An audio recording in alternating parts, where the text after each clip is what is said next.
Pessoal, boa noite, boa tarde. E sem mais voltas, vamos começar pelo tema do nosso webinário de hoje.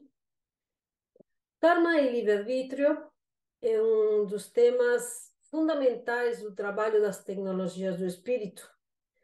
Não porque seja importante no sentido da técnica em si, de qualquer terapia que a gente estiver realizando, e sim porque marca, de alguma forma, a filosofia do trabalho e de como nós vemos e enxergamos toda a situação ou a própria alma ou consciência que normalmente pode estar vindo a ser atendida por nós. Isso no que se refere a uma terapia qualquer. Mas no nosso dia a dia, no nosso convívio com outras pessoas, em tudo aquilo que a gente acredita ou quer acreditar, ou não tem outra, não sei, acreditar em alguma coisa, esses dois pontos são os pontos importantes que de alguma forma, não sabemos muito bem como eles funcionam, se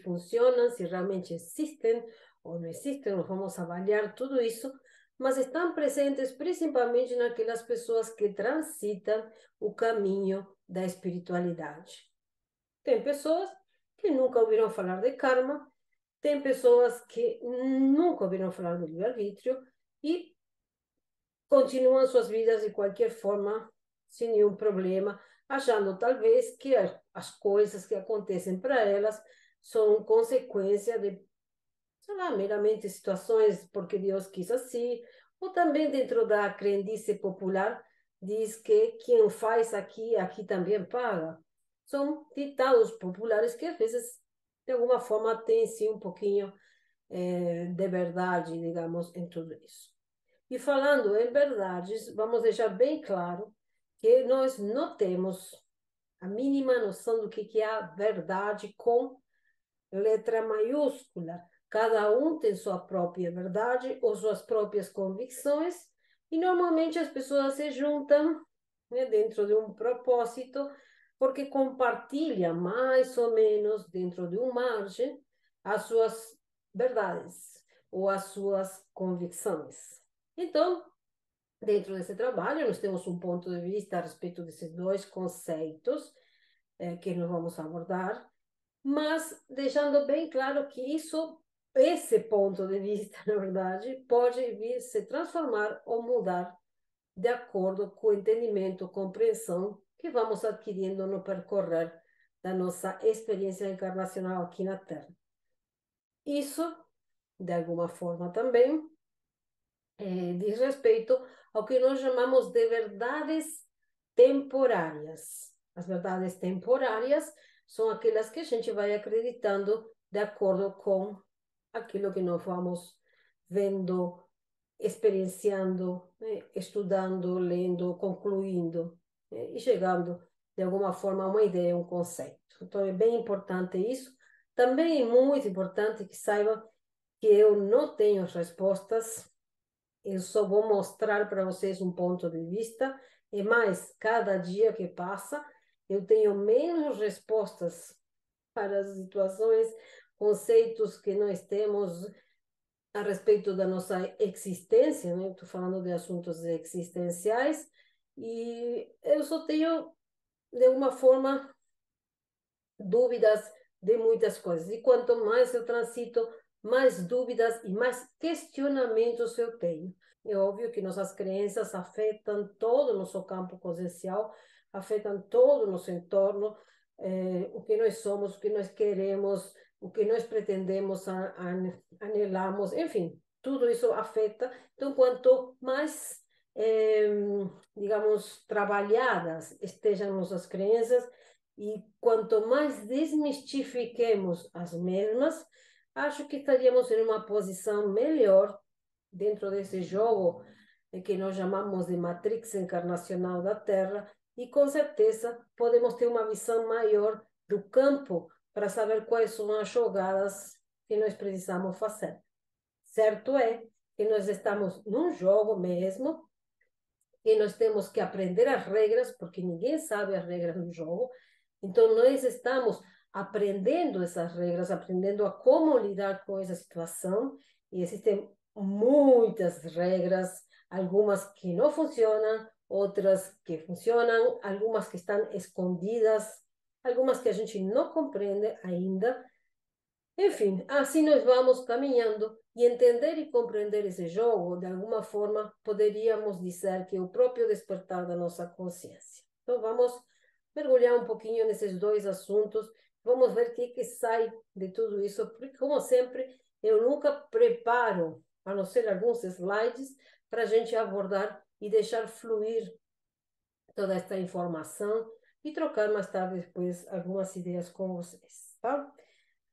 Começando, então, por um ponto, acho que cutuca a nossa história, cutuca um pouco a crença de muitas pessoas, principalmente de bilhões de pessoas, que ainda sempre estão olhando para o céu, seja céu real, ou seja um céu fictício, e falando, Pai Nosso que estás nos céus. Só com essa frase aqui, primeiramente, nós temos uma questão a levantar sobre um suposto pai que existe, onde nós sabemos hoje em dia que isso vem de alguma forma de uma visão paternalista, que nós vivemos, né, há séculos dentro dessa história.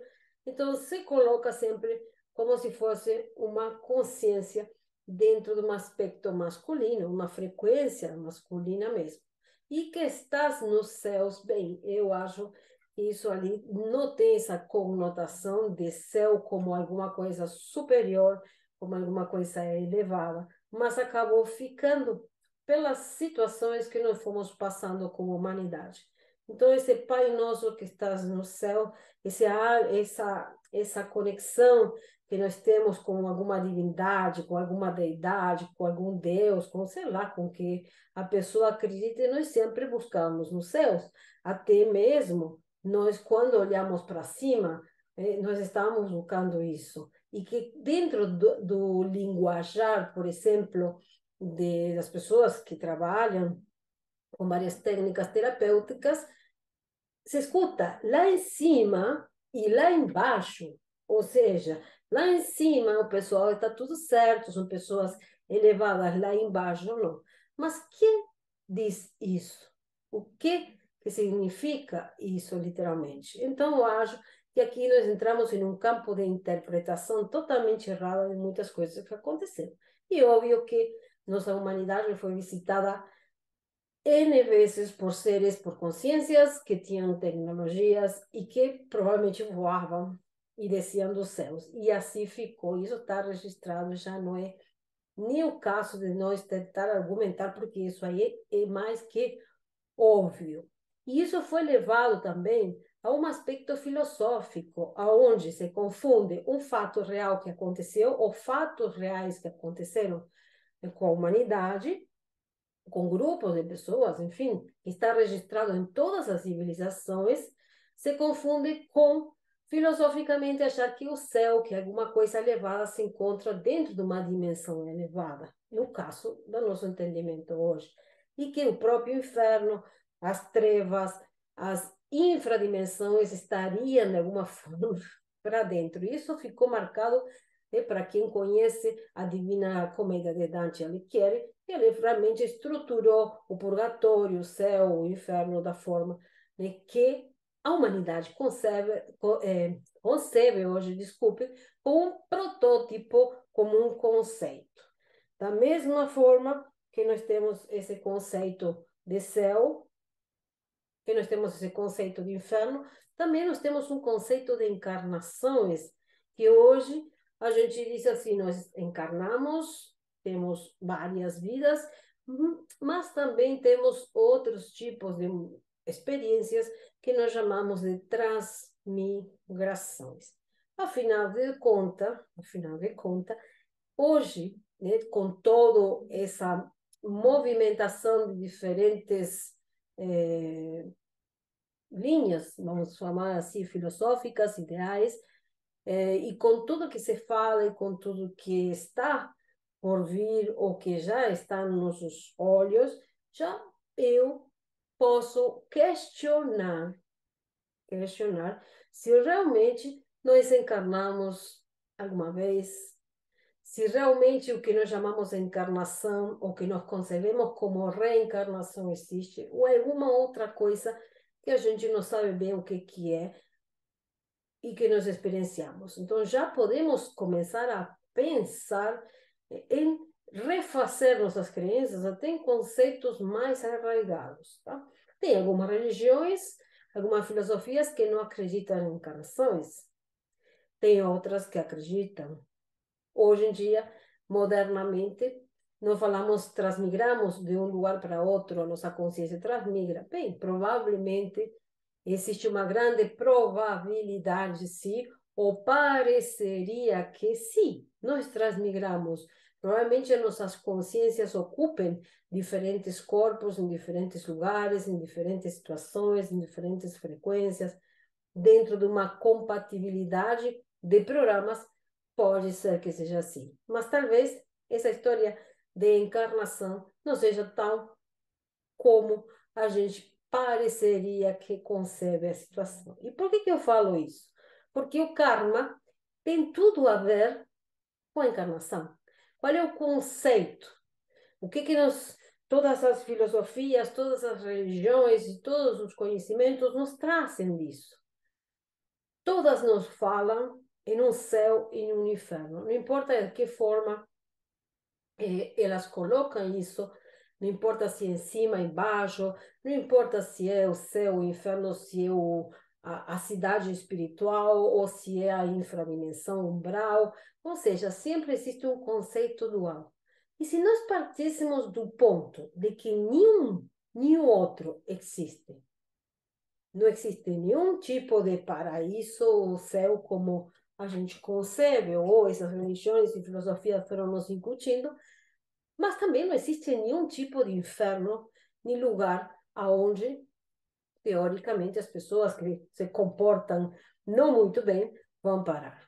E se não existisse nada disso, isso fosse uma manipulação consciencial que nos levou, assim como outro tipo, né, de crenças e programas que foram sendo incutidas e nos levou a ser submissos e a estar presos numa matriz mesmo que, na verdade, é consciencial. Então, conceitos como karma, merecimento, livre-arbítrio, justiça, dogma, culpas, medo, dor, ignorância, um conceito de divindade como Pai Universal, as doenças, a manipulação mental, a manipulação física do nosso DNA, emocional, espiritual, e a lista poderia continuar, fazem parte de pontos importantes nos quais, no mínimo,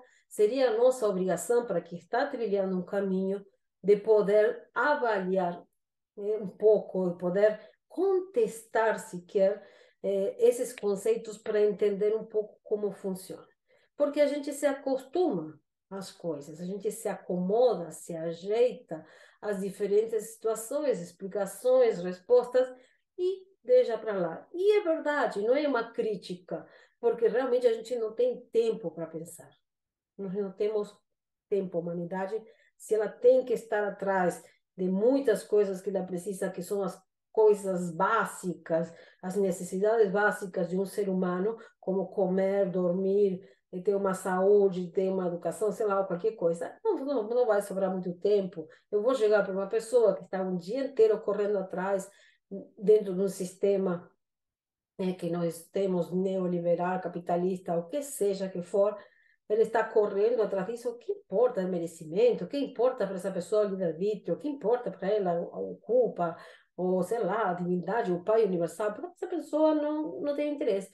E assim está toda a humanidade, porque praticamente é uma forma de manter, né, todas essas pessoas dentro de um domínio que jamais vão se questionar, jamais vão parar para pensar. E dentro desse sistema que nós vivemos hoje, vejam só, antigamente, quando falando de modo geral,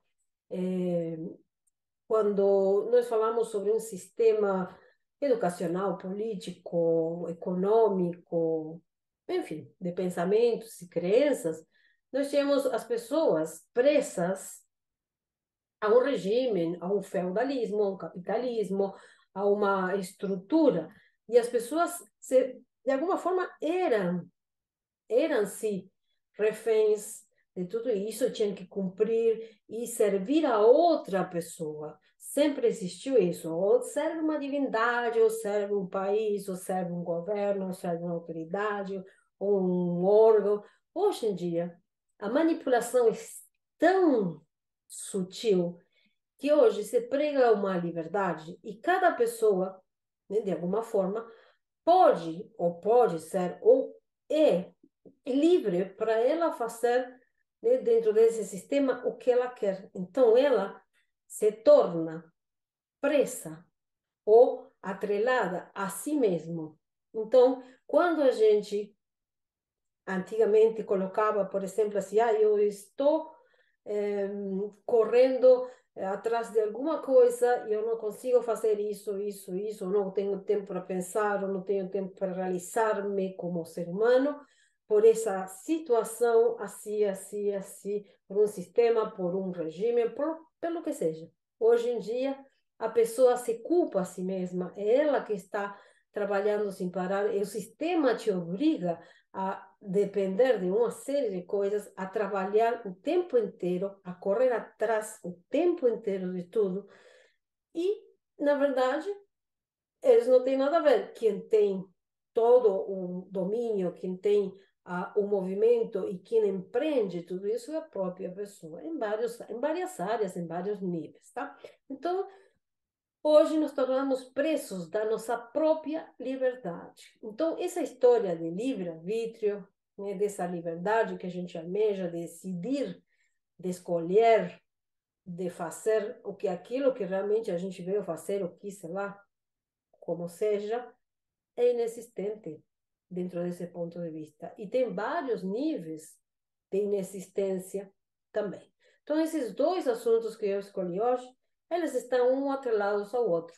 E é onde nós vamos começar a falar. Tá? Sempre lembrando que nós estamos falando sobre verdades temporárias, sobre assuntos que hoje nós temos essa visão, hoje nós estamos em um ponto da montanha onde nós conseguimos olhar, né, de uma forma, quem sabe, se nós temos sorte e perseveramos dentro do nosso trabalho, nossa expansão, e que seja que vocês estejam fazendo, subirão um pouquinho mais a montanha e terão outra visão diferente de tudo que isso significa, tá? Eu vou começar falando no karma e nós vamos entender um pouquinho, tá, como funciona tudo isso. Eu não vou falar do conceito, de onde que vem, falar do que a gente entende por isso. Para isso, vamos abrir aqui, como sempre, uma folha.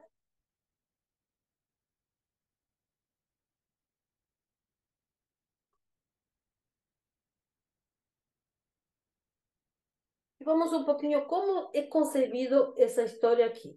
Então, nos contam que a gente tem uma rota encarnacional, digamos que essa aqui é a nossa trajetória encarnacional, e que nós encarnamos várias vezes aqui no percorrer dessa linha de tempo. Bem, dentro dessa história que acontece, eu estou aqui, tenho uma encarnação aqui, outra, e não importa em que época, em que tempo, não importa. O que traz essa história do karma é que se a pessoa aqui cheirou uma nuvencinha desse tipo aqui, que, digamos, é, representa um fato, algum ato é, do mal que a pessoa fez, alguma coisa que ela cheirou para outra pessoa, ou que ela matou, ou roubou, sei lá, qualquer coisa que essa pessoa tenha feito de errado, significa que isso vai afetar toda a sua trajetória. Por quê? Porque a pessoa vai carregar essa história, tá, como um karma. Então, obviamente e aparentemente, como nos conta a história, significa que a pessoa vai receber em cada uma dessas encarnações, ou em algumas delas, vai passar por situações as quais são consequência, tá, de alguma coisa que ela fez. Até aí não tem problema. Digamos que se nós formos pensar, realmente, se alguém fez alguma coisa errada, tudo bem, de repente, se a pessoa passa por algumas situações, tipo, se ela deu um tapa e alguém dá um tapa na pessoa, vai sentir o que que é um tapa. Então, isso, de repente, a pessoa diz, não, não vou dar mais um tapa a ninguém, porque isso dói. Então, não faças ao próximo o que tu não quer que te façam para si mesmo. O grande problema aqui não é essa movimentação toda, é que nós não temos, dentro de nossa trajetória encarnacional, primeiro, memória do que a gente fez. Temos a menor ideia do que a gente fez. Segundo, cada época, em teoria, que nós existimos ou encarnamos, seja aqui na Terra, ou seja em outro lugar, tinha seus costumes, ou seja, suas crenças, costumes, tradições, etc. Que não tem por que ser as mesmas que nós temos hoje. Então, essas tradições, as crenças, a cultura, como se comportava, o comportamento da sociedade, tinha a ver com a época, ou tinha a ver com o país, ou tinha a ver com a família, ou com a própria pessoa. Então, nós não temos como pensar um ato que foi feito aqui, em uma situação que aqui isso era extremamente negativo. Por exemplo, a pessoa, né, era uma moça, uma rapariga, como se fala aqui em Portugal, uma rapariga, e ela, no ano 1338, na Idade Média, ela estava na cidade medieval e saiu nua na rua. Ou saiu com uma saia e uma camisetinha, né, com roupas íntimas na rua. E nisso, talvez, era um ato condenável, terrível. Mas, se nós vamos para 2023, a pessoa pode sair com uma saia, uma blusa na rua. Estou dando exemplos totalmente simples.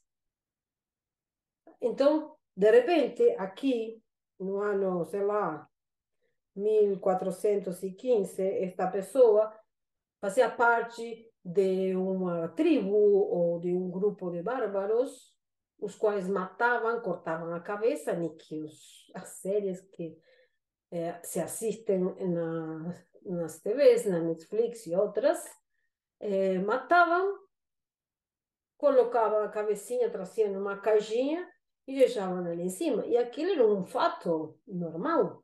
Quanto mais cabeças a pessoa tinha penduradinha na cerca de casa, talvez o cara era melhor. A pessoa era um guerreiro e era considerado. Hoje é um ato aberrante. Então, como ou quem, em teoria, vai julgar alguma coisa? Porque aqui, nesse momento, a pessoa pode ter feito alguma coisa errada. Tudo bem, ela matou. Mas se ela matou, e aí as pessoas podem me falar assim: ah, mas essa pessoa ficou com culpa. Bem, pode ter ficado com culpa, mas se ela tem a crença de que ela tinha que matar aquele grupo de pessoas, ou porque tinha que se defender, ou porque era uma ameaça, ou porque estava no meio de uma guerra, de uma batalha, provavelmente isso não vai gerar culpa na pessoa. Provavelmente vai, talvez seja forte, talvez ela carregue aquela história, com ela, mas não vai gerar nenhuma carga de culpa. Vai ser um fato que aconteceu no momento. É, por exemplo, como se agora, né, nós fazemos coisas que não nos geram nenhuma culpa. E daqui a 100 anos, talvez aquilo seja uma coisa, olha só, pessoas do ano 2020 faziam isso, faziam aquilo, faziam, oh, que horror. Como que elas podiam fazer aquilo? Eu não fui julgada por isso aqui agora, tá? E posso ser julgada no futuro. Aí como funciona tudo isso? Como que se administra? E além do mais de que não dá para julgar, nós temos uma coisa assim que se chama moral. Então, quem tem moral para julgar outra pessoa? Ou seja, baseada nos ensinamentos, que esté livre de pecado, que jogue a primeira pedra. Quem tem moral para isso? Aí vem a resposta: não, a pessoa se julga, a pessoa se condena. Bem, pode ser que na própria vida da pessoa, durante o tempo que ela esteve encarnada, vamos supor que ela viveu 60 anos, ela tenha feito algumas coisas erradas, durante essa vida ela possa se julgar, possa se condenar por aquilo que ela fez, possa se arrepender pelo que ela fez. Mas ela não tem a menor capacidade de projetar uma história encarnacional daqui para frente, aonde ela venha elaborar um roteiro no qual vão acontecer uma série de coisas para ela, que são consequências do fato que ela gerou nesse momento. Ou seja, a gente não faz o roteiro antecipadamente. Pode marcar-se alguns aspectos que a gente vai ver, pode construir, sim, umas coisas que se conhece como o destino a partir de algumas situações presentes, mas não tão detalhadamente como nós pensamos. Como, por exemplo, escuto, nossa, eu estou passando por essa doença porque é um karma. Ou eu tenho que ficar com essa pessoa como dentro de um casamento, porque se eu não fico, não cumpro meu karma, eu vou ter que voltar noutra vida e fazer de novo. Entre outras coisas que não tem cabimento nem lógica. Isso aí, tá? Então, essa moral, tá? Não existe, não tem como alguém ter moral, a não ser que seja uma pessoa que esteja aqui em cima de tudo, tá? E possa ver um por um as pessoas como um todo, o que elas fizeram. Isso não existe. E também, vejam só, se alguém me fala que quando a pessoa morre, ela vai para o outro plano e tem alguém esperando lá do outro lado e fala assim, olha, você fez isso, tá tudo errado. Agora você vai pagar pelo que você fez. Então, o que vai acontecer? A pessoa vai dizer, tudo bem, né, eu fiz mesmo, vou pagar. Quando a pessoa encarna novamente, ela já não sabe mais o que ela fez. Então, se realmente isso acontece, para que serve a pessoa levar tiro, sofrer, passar por uma doença, por problemas, por situações, sendo que a pessoa não tem a consciência do que ela fez?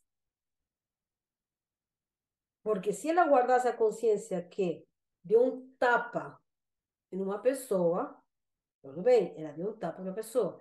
Ah, na minha vida passada, gente, eu dei 20 tapas em todas as pessoas. Eu costumava bater no rosto das pessoas. Então, eu me lembro disso. Então, se alguém um dia me dá um tapa, eu vou falar assim, nossa, isso aí é um retorno daquilo que eu fiz. Então, conclusão e moral da história, eu vou falar assim, a próxima vez que eu tenha vontade de dar um tapa em alguém, eu vou pensar, acho que não vai dar certo. Mas isso não existe, porque as pessoas que podem manter essa consciência, eu não sei, dentro da humanidade, se eu conto com os dedos de uma única mão. Então, se esse é um sistema educacional, se essa escola aqui na Terra, para as pessoas aprenderem alguma coisa, eu acho que tem alguma coisa muito errada aí. Porque não condiz, de nenhuma forma. Absolutamente de nenhuma forma. Como isso funcionaria, então, se fosse realmente o karma usado dentro de uma lógica? Aquilo que nós promovemos, aquilo que nós causamos e que nós logo temos um efeito por aquilo que nós fazemos, uma consequência. Eu vou dar um exemplo. Vamos supor que eu, noutra vida, eu tive uma assistência na Idade Média e eu era filha, né, e de alguém importante que fazia parte do clero ou da nobreza ou da riqueza, das pessoas que tinham poder e tudo mais nessa época. E eu cresço dentro dessa família com crenças, as quais, obviamente, manipulam, as quais têm interesses próprios, mas como eu fui criada nesse lugar ali, quando chega o momento da Inquisição, quando chega essa movimentação terrível que teve, eu vou acreditar que essas pessoas que estão indo para fogueiras, que foram queimadas, são bruxas e fazem mal. Então eu vou ser conivente com isso. E até se eu posso, né, assinalar alguém, eu vou assinalar, com certeza absoluta. Bem, eu vou morrer, vou passar para outras histórias. Aí, de repente, um dia, eu passo por uma situação, certo? Onde estou numa casa, estou, vamos supor que seja umas vidas depois, eu estou morando numa aldeia e vem uns guerreiros, né, a cavalo e queimam a aldeia. E eu perco a minha família dessa forma. Eu consigo sair e eu vou clamar para uma divindade, vou clamar para não sei quem, vou pedir piedade, vou morrer, vou, sei lá, vou sofrer e vou passar por N coisa. Alguém pode pensar, bem feito, né? Porque essa pessoa passou por isso, ou seja, ela promoveu isso, então agora ela está sentindo o que é passar por isso. Mas de que serve isso para mim, se eu não sei? Eu não tenho consciência de nada, de absolutamente nada. Então, o que seria válido nessa história? Por exemplo, eu vou dar um exemplo. Digamos que eu fiz isso no passado, distante, eu sou consciente disso, eu me torno consciente disso porque tenho informação, ou porque eu acessei a memória, ou porque minha consciência se expandeu, porque a Terra não tem tanta manipulação como tem, então a gente pode compreender e entendermos as trajetórias de vida existenciais, o que seja, e eu posso parar e pensar, bem, já que eu fiz isso, eu vou achar uma forma que exista de poder equilibrar esse processo, de trazer, de alguma forma, um movimento, algo que eu faça, que venha contrarrestar aquilo que eu fiz. Então, para isso, eu vou ter que nascer em uma família legal, que tenha condições, por exemplo, para eu poder estudar, por exemplo, que eu possa me formar como médica, por exemplo, e eu possa trabalhar com pessoas queimadas, por exemplo. E eu venho a desenvolver uma técnica de recuperação, né, da pele, que vai ajudar todas as pessoas que passam por essas situações. E aí, dessa forma, eu estaria saudando uma tal de dívida, mas não só saudando, sino eu evoluindo, eu crescendo. Porque se eu passo por um castigo, por aquilo que eu fiz, sem saber por que passei, eu vou estar gerando ódio, raiva, indignação dessa pessoa que veio com a tocha e queimou a minha casa. E eu vou ficar presa em um looping de sentimentos, porque ora bato eu, ora alguém me bate, depois eu bato, depois me batem, e assim nós estamos no planeta Terra há séculos dentro dessa história. Então, por isso que se fala tanto em transmutar o karma, ou acabar com essa história do karma. Então, eu acho assim, tá? Para concluir essa ideia, que o que houve, na verdade, tá? Foi uma grande manipulação no entendimento, nos conceitos, na educação, e tudo aquilo que as pessoas, por exemplo, poderiam acreditar naquela época, ou seja, não tinha como a pessoa ter consciência dessas coisas. Então, hoje, que mais ou menos a gente começa a abrir os olhos para algumas coisas, começa a entender, hoje eu cobro, sim, de pessoas que chegam para mim, que são pessoas que têm uma trajetória já percorrida dentro da espiritualidade, às vezes muito mais que eu, e me vem com uma história de karma. Porque vamos parar, vamos pensar e vamos ver o que acontece com isso. Bem, aí vem outra história. Ah, não, mas existe uma lei de causa e efeito.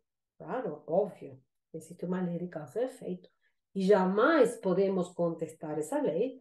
Uma lei que está intrínseca, escrita e programada em cada átomo da criação.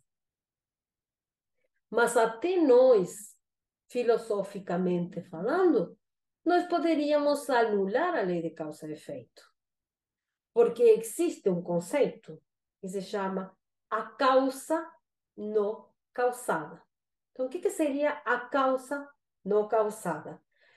Seria o conceito que nós manejamos de uma fonte, de um Deus, de alguma coisa que não foi causado. Isso é uma forma de entender esse conceito.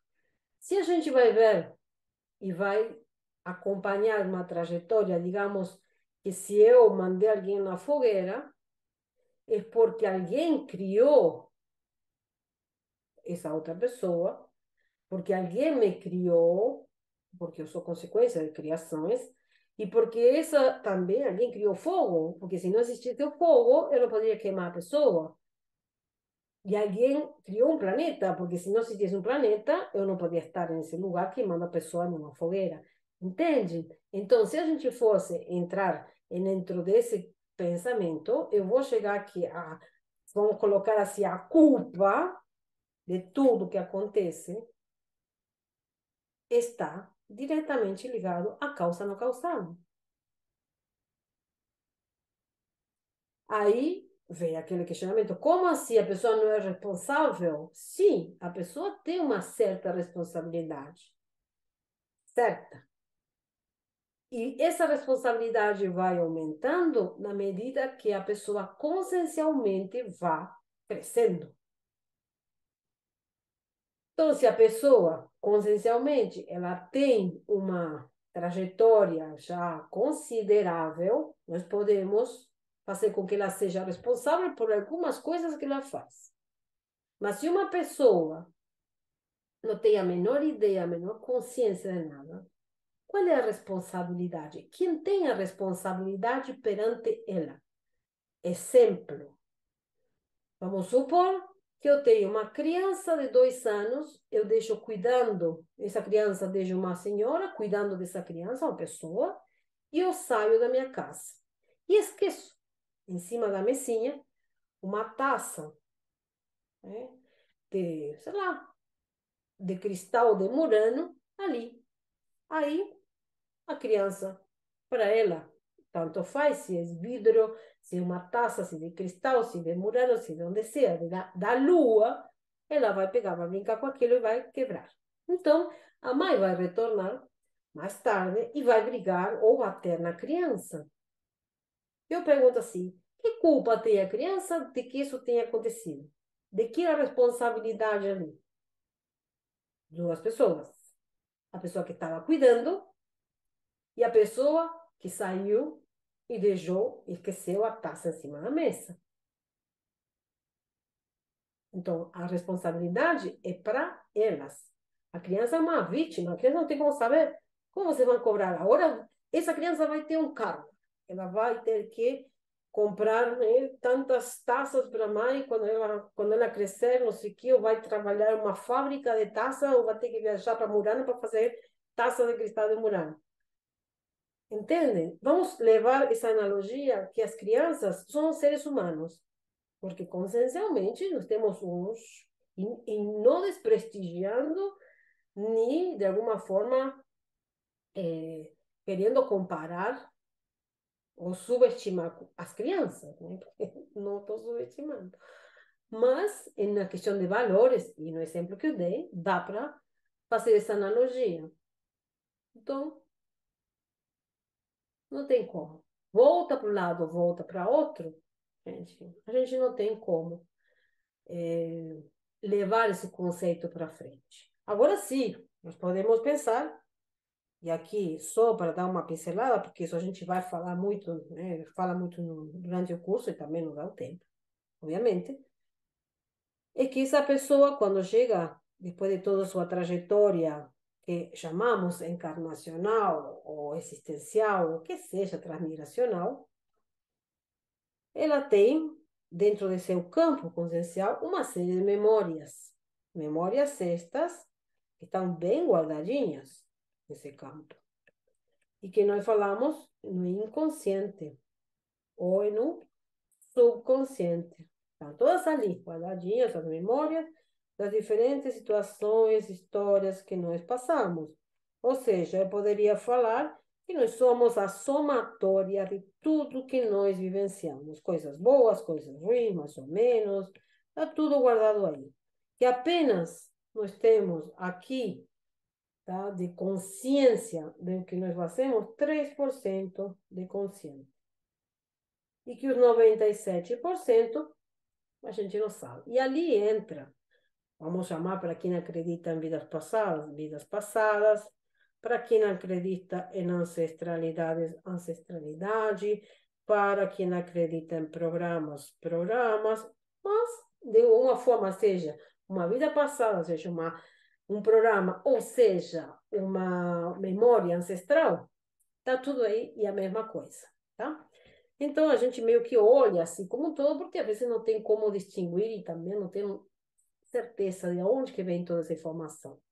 O certo é que se a pessoa tem aqui um triângulo branco, uma forma de um triângulo branco, que tem uma frequência T8KY, ela está vibrando nessa frequência, seja positiva, seja negativa, não importa.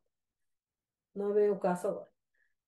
Ela vai estar vibrando nessa frequência. Então, provavelmente, todos os triângulos que tiverem essa mesma frequência e sejam branquinhos, vão fazer ressonância com quem? Com o que a pessoa tem ali. Então, às vezes, algumas situações, a gente pode chegar a falar que se esse triângulozinho vem de um trauma ou de uma situação que eu vivenciei há muito tempo atrás, eu poderia falar que sim, que tudo que eu estou atraindo pode me gerar algum tipo de situações não muito boas e eu poderia chamar elas de kármicas. Poderia ser. Mas aqui não existe moral. Ou seja, nós estamos falando em frequências. O problema com a palavra karma é que ele foi levado a uma moral e não a uma lei de ressonância e causa e efeito. Esse é o grande problema. Então, quando nós abordamos dentro das tecnologias do espírito ou a palavra karma, vocês vão me ouvir falar, karma não existe. Ou seja, karma, como é concebido e entendido pelas pessoas que estão dentro dessa linha de espiritualidade, seja dentro da filosofia, dogma ou técnicas, como é entendido dessa forma, não existe. O que existe é uma ressonância de acordo com as frequências que nós carregamos dentro do nosso campo, que podem ter diferentes origens, podem ser de diferentes épocas, podem ser programas, pode ser porque meu pai passou por aquilo, minha tia passou por aquilo, meu tataravô passou por aquilo. Ou pode ser também que eu tenha passado essas situações na infância e eu traga isso no subconsciente. Ou pode ser que eu tenha assistido um filme e aquilo tenha ficado impresso no meu campo. Ou seja, nós estamos, na verdade, expostos a muitos impulsos, a muitas informações. Então, tudo pode ser. Quando se trata e se trabalha essa linha do tempo, né, esses traumas ou essas situações kármicas, o trabalho é tentar que aquela parte consciente da pessoa, eu tenho isso, estou no casamento, eu sei que é karma, bem, que ela possa resolver isso da melhor forma possível, dentro das possibilidades que ela tem agora, da consciência que ela possui, das, sei lá, ferramentas que ela pode usar para isso. E dentro desses 97%, na apometria, simplesmente, se existe alguma coisa ali guardada, nós vamos eliminar sem pena ni glória, como se diz. Se isso aqui tem a ver com isso, nós vamos apagar. E ninguém vai ficar com o karma da pessoa. Ninguém. Nós estamos reprogramando uma consciência dessa forma, tá? Bem, emendando aqui, vamos passar para o livre-arbítrio, que tem tudo a ver com a história do karma. E aqui nós vamos ter que fazer o seguinte: primeiro, dentro também do nosso entendimento, nós questionar o que é livre-arbítrio final. Porque nós temos livre-arbítrio e nós temos outro ponto aqui, que são as escolhas. Aquilo que um teoricamente faz. Então, às vezes se confundem. Porque a pessoa diz, não, você pode escolher seguir pela luz ou ir pelas trevas. Você pode escolher a direita ou virar à esquerda. Você pode escolher tomar sumo de laranja ou de abacaxi. Você pode escolher o que você quiser. Dentro das possibilidades que você tem, você pode escolher. Será mesmo que a gente pode escolher? Vamos lá. Então, vamos definir primeiro o que seria o livre-arbítrio. E eu vou falar assim, dentro do que eu entendo também, porque isso aqui não é que esteja em um livro ou alguém tenha me falado ou escrito, é a conclusão que eu tirei, tá? Então, vamos supor que eu tenho um ponto A e eu tenho um ponto B.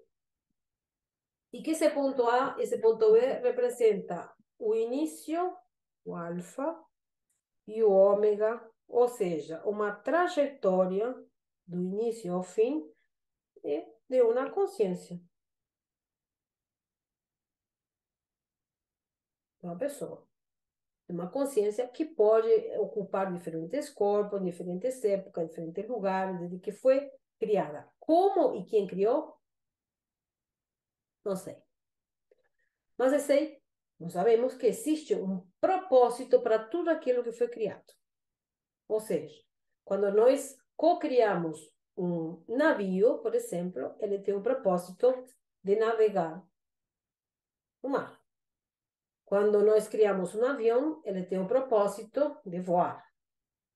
Quando nós criamos um guarda-chuvas, ele tem um propósito de nos proteger da chuva. E assim sucessivamente. Então, tudo tem um propósito, como é em cima, embaixo, como embaixo, em cima, dentro dessa máxima, né, do hermetismo que nós temos. Então, a consciência provavelmente foi criada também com um propósito. Esse propósito que ela tem de sair de um ponto A e traçar, na verdade, essa trajetória e chegar ao ponto B, é o que nós chamaríamos de livre-arbítrio. Ou seja, é a escolha com E maiúscula que a pessoa fez para poder cumprir seu propósito. Ou a escolha do propósito. A pessoa, quem foi que criou essa consciência? Isso aqui, ninguém, a não ser quem programou a consciência e quem criou a consciência, tem a capacidade de mudar ou fazer qualquer coisa.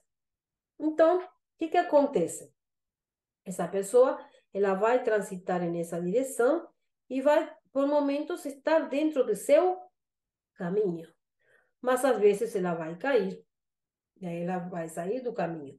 E aí, às vezes, vai ficar assim, ó, vai ficar em um looping, andando por aqui, até que, de repente, acontece alguma coisa e ela volta o caminho. De repente, sai para esse lado aqui e fica no looping aqui. Aí vai, e aí vai. E faz aqui, volta para trás, e vai para frente, e vai para baixo, vai para cima, e vai um looping de novo. E assim nós vamos sucessivamente. Ou seja, existem situações, forças que podem nos tirar desse caminho e existem situações e forças que podem nos empurrar para esse caminho.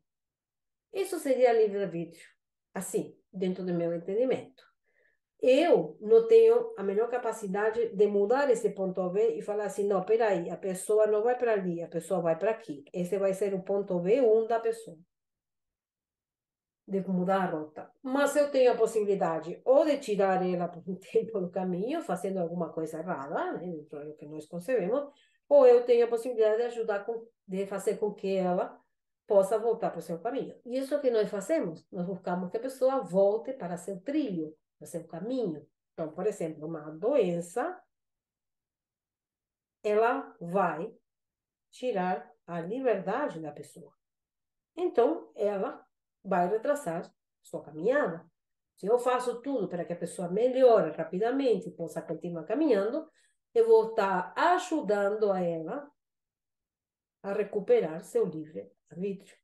Porque, de alguma forma, para eu ter consciência e escolher isso aqui, eu tenho que estar em um patamar consciencial que tenho que saber da existência de tudo que existe, de como foi criado, dos universos, das galáxias, das almas, das raças, dos reinos, de cada átomo. Eu tenho que ter toda essa consciência para, no momento que eu tenho essa consciência do que eu sou, que represento e qual é meu propósito, aí sim poder escolher alguma coisa. E assim, eu quero isso, quero isso, quero isso. E aqui, novamente, temos uma moral, porque esse livre-arbítrio, essa liberdade que não existe, obviamente, é condenável. Ah, ela tinha livre-arbítrio, escolheu. Isso aí. Agora, eu pergunto assim, se nós vamos falar das nossas escolhas, e vamos aqui, para depois levar em outro ponto. Eu questiono assim, bem grande, e eu peço para que alguém, está presente aqui, me fale se realmente pode achar, encontrar ou pensar em alguma escolha que nós fizemos, que fazemos comumente dentro desta nossa vida agora, que não esteja condicionada a alguma coisa. Porque enquanto exista condição, não existe liberdade. A única coisa que nos leva à liberdade é a incondicionalidade. Mas se eu sou condicionado, como posso falar que eu escolho com liberdade? E tem a grande condição, que é o nível consciencial que nós temos. Um parâmetro.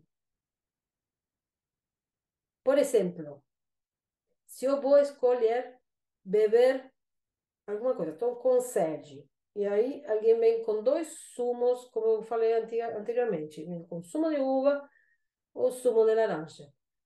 Aí a pessoa diz assim, eu quero laranja. Ela escolheu com liberdade? Uh-uh.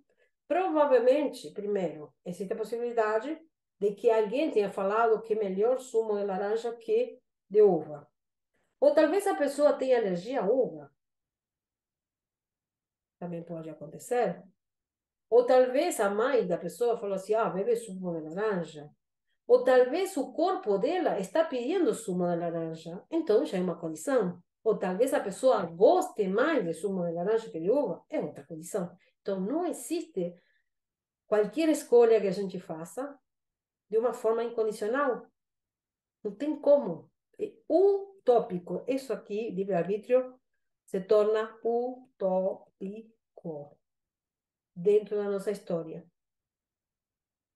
Totalmente. Mas a utopia, como diz um escritor uruguaio chamado Galeano, é como o horizonte. Se a gente quer andar em direção ao horizonte e tocar o horizonte, a gente nunca chega. Mas é uma meta que nós temos. Então, a busca dessa liberdade, desse livre-arbítrio, desse querer ter o controle, no sentido positivo, de nossas vidas, de saber quem somos, é utópico aqui. A gente não vai conseguir ter, e vai saber em que nível consciencial a gente consegue isso. Tá? Bem, aqui estamos condicionados, então, aqui, primeiro, como a nossa carga ancestral e encarnacional. Ou seja, tudo que a gente traz da ancestralidade familiar como humanidade e das nossas experiências existenciais, sejam transmigrações, sejam encarnações, seja o que for. Ou seja, que a gente tem guardado aqui nos 97% do nosso subconsciente e inconsciente. E nem sabemos o que é. Então, de repente, a gente não vai andar a cavalo, escolhe não andar a cavalo, perde uma aventura fantástica, porque em algum momento, ou um ancestral, ou em uma outra existência, eu caí do cavalo. Então, a minha escolha já está condicionada de alguma forma. Nós estamos condicionados aqui à educação que a gente teve. Nós estamos condicionados à cultura da época, à moda, às tradições. Nós estamos condicionados ao país que a gente nasce, à época que nós nascemos. Nós estamos condicionados à influência que nós temos da sociedade, dos amigos, da família, a nossas próprias crenças e experiências. Nós estamos condicionados a mensagens subliminares, a mentiras, a manipulações,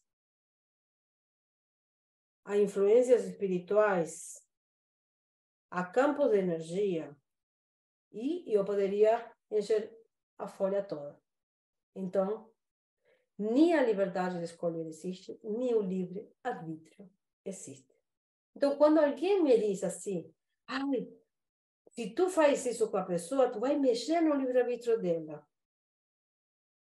Qual? Pergunto eu. Em qual deles? Porque se eu vou fazer alguma coisa positiva nessa pessoa, vou ajudar essa pessoa, provavelmente eu esteja fazendo com que ela possa se encostar um pouquinho aqui, né? Se aproximar um pouquinho mais da sua trajetória. Com certeza absoluta. Tá bom, gente?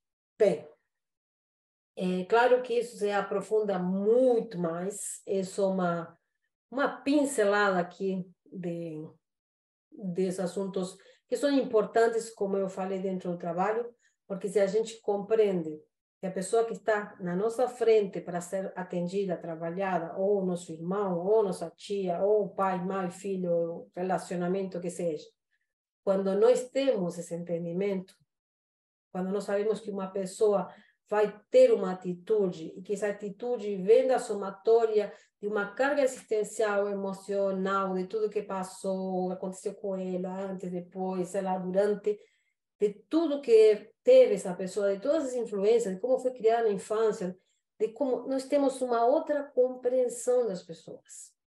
Isso nos permite, sim, para nós mesmos, libertar-nos, porque as situações que a gente passa se despersonalizam.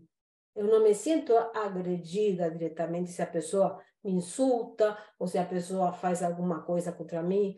Tudo bem, eu não vou ficar, né, masoquisticamente aguentando coisas que eu não gosto, mas eu não vou condenar, eu não vou julgar, eu vou compreender. Agora, se eu fico com essa pessoa ou não fico, é outra situação. Ninguém tem obrigação de ficar com ninguém, em princípio. A não ser que as responsabilidades, obviamente, que nós temos dentro da própria natureza e do fato inquestionável que a minha liberdade termina onde começa a do outro. Então, isso, obviamente, a gente tem que sempre ter em conta.